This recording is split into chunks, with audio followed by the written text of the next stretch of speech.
Hey friends, we're glad you came. In Between's the show's name. Your weekend spot for chikahan, tawanan na may kasamang life lessons.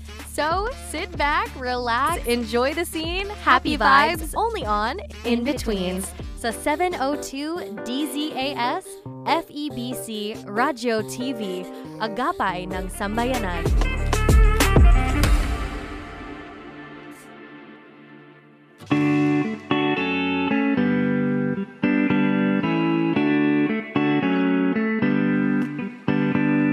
Hi kaagapay! Welcome po sa pilot episode ng In Betweens over 702 DZAS FEBC Radio TV, Agapay ng Sambayanan.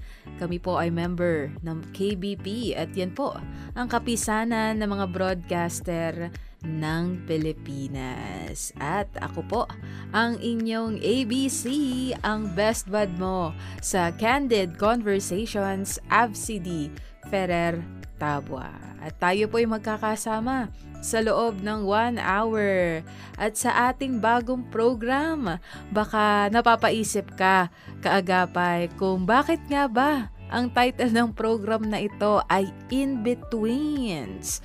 Madalas kasi nating pag-usapan yung pagsisimula, or kaya naman yung goals, or kaya naman ay yung finish lines.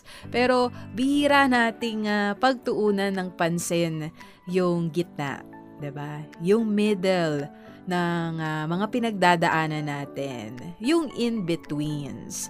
And that space where things are unclear, where prayers are still unanswered, where healing is still happening, where dreams are not quite there yet. It's messy, it's raw and quiet. Pero alam mo ba kaagapay, doon madalas kumikilos ang kamay ni Lord. Kasi totoo naman, most of life happens in the middle. In between seasons, in between decisions, in between dreams and deadlines, in between who we are now and who God is still shaping us to be. Kaya dito natin kaagapay pag-uusapan sa In-Betweens, a space for honest, heart-deep conversations about life, love, faith, career, and all the in-betweens of adulting. Kaya naman, binabati na natin ang mga naka-tune in at nakikinig sa atin sa AM band, sa kanika-nilang radio sa buong Mega Manila, gayon din sa ating FEBC.ph streaming. Ayan, maging sa ating 702 DZAS mobile app. Kaagapay, kung wala ka pang app na ganyan, i-download nyo na po sa Google Play Store and Apple App Store. At ang kinagandahan nito kaagapay, libre ang application na ito. At ang nakakatuwa dito, as long as meron ka internet connection, kaya naman ay Wi-Fi, data, ganyan, i-access ninyo ang lahat ng programa ng 702 DZAS. 24/7. Imagine, 24/7. Umaga, tanghali, hanggang gabi at meron pang additional hanggang madaling araw. 'Di ba? So nakakatuwa yung app na yan kaagapay. Kaya download na po. At syempre, dahil nga madalas nating hindi pinag-uusapan ang gitna, balik tayo sa ating pinag-uusapan kanina dito sa In-Betweens. We'll give space, 'di ba, para sa inyo to pause and breathe. Ayan, saglit muna tayo huminga. And here's a song that might just speak to your season right now. Kaya naman stay with us, kaagapay, and you're listening to In-Betweens with ang best friend mo sa Candid Conversations, ABCD Ferrer Tabua.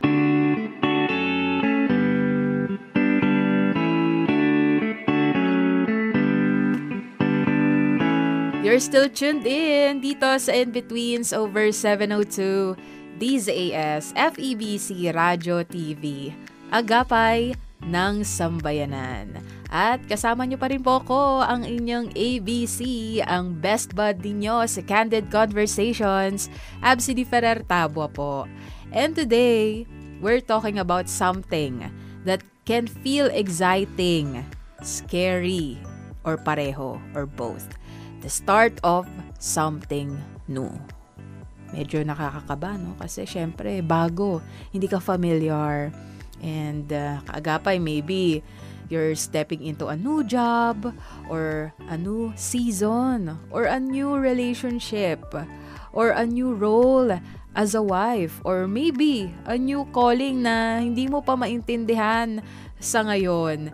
Pero minsan, 'di ba, kung tayo ay nalalagay sa mga bago or mga new na mga bagay-bagay, nakaka-excite, 'di ba? Pero nandun din yung halong takot at kaba. Kasi nga, di pa tayo familiar at bago yung ating pinagdadaanan. Pero, isa lang ang sigurado, kaagapay. Hindi ka nag-iisa. Di ba? Hindi ka nag-iisa sa battle na yan. Kaya naman, usap tayo. Ito, pakinggan natin mula sa ating letter sender. Dear In-Betweens, Hi Ate Absidy. First time ko pong sumulat. Medyo kinakabahan pero sige na nga, ituloy na natin to. Right now, I'm about to start something new and to be honest, hindi ko alam kung excited ako o sobrang kabado lang talaga. Nag-resign na ako sa work ko after 5 years. Comfortable naman ako doon pero ramdam ko na rin na parang wala na akong growth.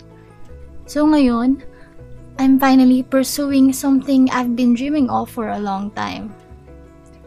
And that's my own small creative business. Pero grabe ang dami kong what ifs. At natatakot talaga ako to start something na bago kasi wala pa akong solid na plan. Pero I really feel like God is leading me to step out kahit hindi ako sure. Right now, I'm in the middle of the unknown. Ate Absidy, pahingi naman po ng prayer. At kung pwede, konting words of encouragement for someone na gustong maging brave kahit shaky pa yung steps ko. Maraming salamat po and God bless. Ayan, salamat po sa ating letter sender sa matapang mong pag-share, kaagapay. For sure, madaming nakarelate sa storyang ibinahagi mo. Diba? Yung excitement na may halong takot. So, nandito na tayo sa ating Ask segment, kaagapay. So, ano ba talaga ang kinakatakutan ko sa bagong simulang ito? I'm sure baka meron kang question din na kagaya doon sa ating letter sender, no? In mind. At pareho kayo ng pinagdadaanan na, alam mo yun, may mga pinagdadaanan tayo na bago. At syempre, hindi natin may iwasang matakot. Ang daming uncertainties, ang dami nating what ifs. Kumbaga parang hindi pa tayo nandoon, hindi pa natin nakikita yung outcome ng ating patutunguhan or ginagawa. Pero ando na tayo agad sa, alam mo, nasa finish line na tayo agad at iniisip na natin yung kalalabasan or kahinatnan ng ating ginagawa ngayon. And syempre, hindi naman yun masama. Kumbaga talaga normal yun. Normal yung nai-experience ng isang individual. Minsan kasi we feel overwhelmed, 'di ba? Not because the step is wrong, but because it's new, 'di ba? Bago. So, minsan ang hirap simulan ng bago. Hindi dahil mali yung direction, kundi dahil hindi tayo sanay, 'di ba? Hindi tayo familiar. Or hindi tayo certain, o kaya naman hindi tayo komportable, 'di ba? That's the territory of something new. And when we're in that space, kaagapay, it can be paralyzing, 'di ba? Para ka nakatali. Hindi ka makagalaw, hindi ka makausad. Hindi dahil kulang tayo sa desire, but because ang dami nating tanong na hindi naman masabi. Or 'di ba? Hindi natin masabi out loud. At ilan lamang ito sa mga tanong natin usually kapag nalalagay tayo sa ganitong situation. Yung bang, what if I fail? Kumbaga, paano pag pumalpak tong gagawin ko or itatry ko o susubukan ko? Or kaya naman, takot tayo ma-judge at iniisip natin, what if tawhanan ako or i-criticize ako ng mga tao sa paligid or kaya yung mga nakakilala sa akin? Or what if hindi ako enough? Diba? Hindi ako skilled enough or hindi ako tinawag talaga dito. Kumbaga pinipilit ko lang yung sarili ko pero alam mo yun? Or ito rin, isa sa mga pinagdadaanan natin, what if nagsasayang lang ako ng oras? Kumbaga parang pinipilit ko talaga tong bagay na to para sa akin pero hindi naman talaga ito yung hindi talaga ako para dito. And yun, paano pag kung nagkamali lang ako? So isa yun sa mga bagay talaga na hindi natin maalis sa isip natin kapag nalalagay tayo sa mga bagong situation. 'Di ba? At syempre, we all love a success story, 'di ba? Sino ba naman ang gustong mabigo sa kanila mga sinusubukan? Pero bihira nating gusto. Kumbaga, bihira nating gustuhin yung unang chapter. 'Di ba? Yung unang step or yung awkward, clumsy or uncertain part of starting. Kasi minsan nga, 'di ba, pag nagsisimula ka, syempre nandiyan yung part na hindi ka sure, hindi ka confident na magsimula and we're afraid of starting small. Kasi nga, syempre parang nahihiya tayo na nandito pa lang tayo, yung iba nandun na, nasa kalagitnaan na, malayo-layo na ang narating, pero tayo nandito pa tayo. So, alam mo yon, of not knowing enough or not being enough, nahihiya tayo. Pero kaagapay, ito masasabi ko, okay lang matakot, 'di ba? God doesn't need you to be fearless. 'Di ba? He invites you to be faithful. Napakagandang linya nun, 'di ba? Like, napaka-comforting truth nun na pag maiisip mo, grabe, pwede ako maging ako, 'di ba? Pwede ako matakot, pwede ko maramdaman 'to, pwede ako maging mahina. Pero 'di ba? God expects us to be faithful. Na kahit natatakot tayo, faithful tayo. And faith often begins with a question. Lord, what are you trying to show me in this beginning? Lord, ano ba yung pinapakita mo sa akin ngayon sa simulang ito? Ano bang gusto mong makita ko na kaya mong gawin sa bagong simula kong ito? 'Di ba? Kahit may kaba or kahit hindi ka pa sure or hindi ka pa sigurado, the thing is, hindi naman kailangan grand gesture agad, 'di ba? Hindi naman kailangan sobrang engrande agad ng pagsisimula mo. Start small, 'di ba? So today, kaagapay, I invite you to pause.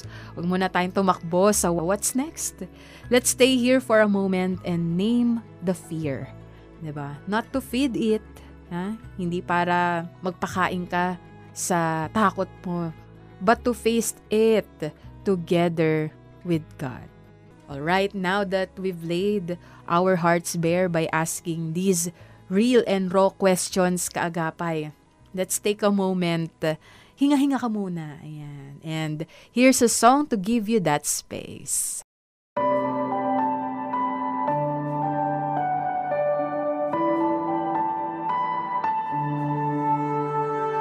Sa paglipas ng mga taon, taglay ang mabuting balita. Ebanghelyo ng Panginoon, ipahayag kanyang salita. Hanggang sa dulo ng daigdig, iparating ang pagmamahal. Hanggang lahat ay makarinig, si Kristo ang itatanghal. Sa bawat sulok ng mundo, sa lawak ng papawirin, sa bawat lahi ng tao, sa tayog man at sa lalim, si Kristo ang ihahayag. Pag-ibig niya'y dala-dala, hanggang sa marinig ng lahat ang mabuting balita. Ang lingap ay ipararating, iba't ibang kaparaanan, sa lupa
heard His story, until all have seen His glory.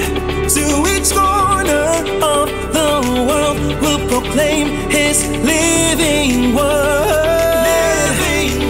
Until all have heard His story, until all have seen His glory. To each corner of the world will proclaim His living word. Proclaim His living word. To each corner of the world, far beyond what eyes can see. To all peoples of the earth, through the land, the sky, the sea, Jesus we will proclaim. His steadfast love we will share, till all have heard, till all have good news. Sa bawat sulok ng mundo, sa lawak ng papawirin, sa bawat lahi ng tao, sa tayong man at sa lalim, si Kristo ang ihahayag. Pag-ibig niya'y dala-dala, hanggang sa marinig ng lahat. Sa bawat sulok ng mundo, sa lawak ng papawirin, sa bawat lahi ng tao, sa tayong man at sa ilalim, si Kristo ang ihahayag. Pag-ibig niya'y dala-dala, hanggang sa marinig ng lahat. Ang mabuting balita.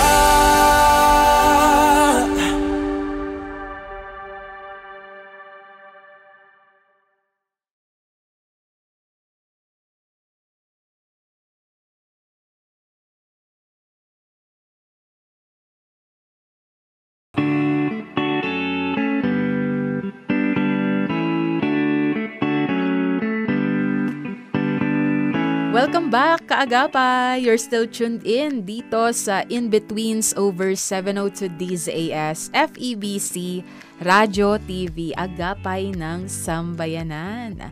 At kasama nyo pa rin po ko ang inyong ABC, ang best bad mo sa Candid Conversations, Absidy Ferrer Tabua. I hope you took that moment, kaagapay, no, habang nakikinig kanina ng music. Took that moment to reflect. Ngayon naman, as we move forward, kaagapay, let's talk about breaking some of the lies na sinasabi natin madalas sa ating sarili kapag tayo ay nasa season ng pagsisimula. Diba? Like, thinking that we need to have it all figured out. Ayan. Guilty rin ako dito, kaagapay. Minsan kapag nalalagay ako sa situation na kailangan ko magsimula, may sisimulan ako, parang binibigay ko yung, kumbaga parang nandun yung burden sa akin na kailangan, alam ko na to, alam ko na kailangan yung next step na mga gagawin ko and all. And I'm sure ikaw din, kaagapay, nakaka-relate sa ganitong damdamin or experience, hindi ba? At ngayon naman, kanina nasa Ask segment tayo. Ngayon naman, ibe-break natin itong mga bagay-bagay about sa ating topic about the starting of something new. So, diba? Baka ikaw may question ka sa iyong isip, kaagapay, like thinking that we need to have it all figured out from the very beginning. Ayan, yung burden na parang kailangan alam natin lahat bago tayo magsimula. So, ngayon ibe-break natin to. Dahil nga madalas kasi we stop ourselves from starting. Kasi nga iniisip natin, dapat alam ko na lahat bago ako magsimula. Dapat nakalatag na. Latag na lahat ng gagawin ko. Latag na yung plano ko. Dapat may 5-year plan ako. Dapat sure at alam ko na yung mga gagawin ko. The next days or months or years. Dapat hindi na ako nagdadalawang isip. Pero kaagapay, the truth is, nobody really has it all figured out at the start. Even the people who look confident, yung parang kala mo, alam na nila yung gagawin nila. Yung talagang kitang-kita mo yung confidence nila from the outside. Marami rin sa kanila ang takot. 'Di ba? Marami rin sa kanila yung nangangapa, Nagpe-pray silently na sana tama itong step na ito or sana tama po itong gagawin ko. So, alam mo yon, hindi mo kailangan alam lahat ngayon, kaagapay. Hindi mo kailangan may sagot ka sa bawat tanong. Sometimes, the only thing God asks from us is to take one step kahit hindi pa buo ang picture. And maybe, not having it all figured out is exactly what opens our hearts to trust Him more. 'Di ba? Napakagandang opportunity ito na dahil hindi mo nga alam ang mga bagay-bagay at ang daming uncertainties na nakapalibot sa'yo, that's an opportunity to trust God more. 'Di ba? Kasi mas makikita dito na sa kanyang lakas tayo nagre-rely, sa kanyang trust tayo nagtitiwala. Not on our own, 'di ba? Hindi tayo nananangan sa sarili nating kakayahan. Kasi kung klaro na ang lahat, kaagapay, saan papasok ang faith? Hindi ba? Sa reality, maraming taong tinawag ni God ang hindi naman handa sa lahat. 'Di ba? They started despite the fear, despite the gaps, and God worked powerfully through their brokenness. So if you're in that space right now, kaagapay, yung alam mong may kailangang simulan pero hindi mo makita yung buong daan, baka ang invitation sa inyo ni Lord ay ito. Anak, okay lang yan. Basta kasama mo ko, pwede ka nang magsimula. 'Di ba? Napaka-comforting nung statement na yon. Now, let's break this line na. 'Di ba? Alam mo yun, alisin na natin, iwaksin na natin sa isip natin to. I-break na natin tong line na to na kailangan magaling na ako before ako mag-say yes sa bagay na ito. Or kailangan muna 100% ready ako bago magsimula. Hindi, kaagapay. You can start afraid. 'Di ba? You can grow in the middle. Yes, mahirap to admit na hindi natin alam ang lahat. Pero maybe, that's the point. Baka hindi kailangan. Maybe what we really need is space. A space to breathe, to let go of the pressure, and to trust God is working even in our small beginnings. So kaagapay, before we move to our next part, let's take a moment. Here's a song that feels like a reminder that even if you're unsure, you're not unseen. Even if you're afraid, kaagapay, hindi ka nag-iisa. And even if you're just starting, God is already with you.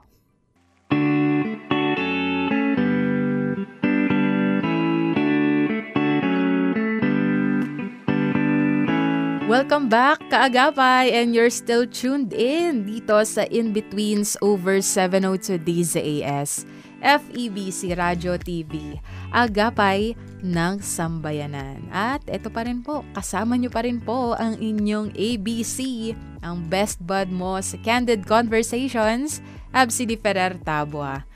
At ayan, kaagapay, nakahinga ka na ba kahit kaunti? Sana kahit papano, that song gave you a moment to slow down, to remember that even if life feels unsure, hindi ka nag-iisa. Dahil kasama natin si Lord. 'Di ba? Napakaganda ng lyrics. I never walk alone.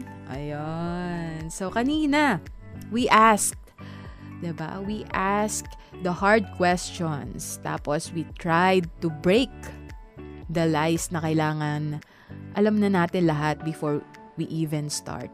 And now, eto na. Sa last part na tayo. Yung part na medyo mahirap pero kailangan. The challenge. Yan. Letter C na tayo, kaagapay. Kasi kahit gaano ka prayerful, kahit gaano ka prepared, walang mangyayari kung hindi ka rin gagalaw. So dito na papasok yung tapang, not the kind that has everything figured out. Yung tapang na alam mo na ang lahat or parang siga-siga ka na, confident ka na, but the kind that says, Lord, kahit kabado ako, susubukan ko. Yun yung tapang kaagapay na kailangan natin. So, kaagapay, ready ka na ba? Tara, let's take this next step together. Dito sa In-Betweens, we don't rush, pero we also don't stay stuck. So, let's move slowly, but faithfully. So, nandito na tayo sa ating challenge segment. So, take one step forward kahit hindi mo pakita ang buong path. So, that's the challenge, kaagapay. Alam mo, kaagapay, minsan, the bravest thing you can do is not to conquer everything. Hindi yung tapusin agad. Hindi yung sobrang galing na agad. Minsan, the bravest thing you can do is to just begin. Magsimula, diba? Magsimula, kaagapay. So, paano ba tayo magsisimula? So, number 1, kung meron kang gustong subukan na talagang matagal mo nang pinagpe-pray, matagal mo nang iniisip, talagang naalikabukan na siya sa iyong isipan dahil sa sobrang tagal mo na siyang sineset aside. Start mo na. Start that small business, start that small dream, start that small hobby, ano man yan.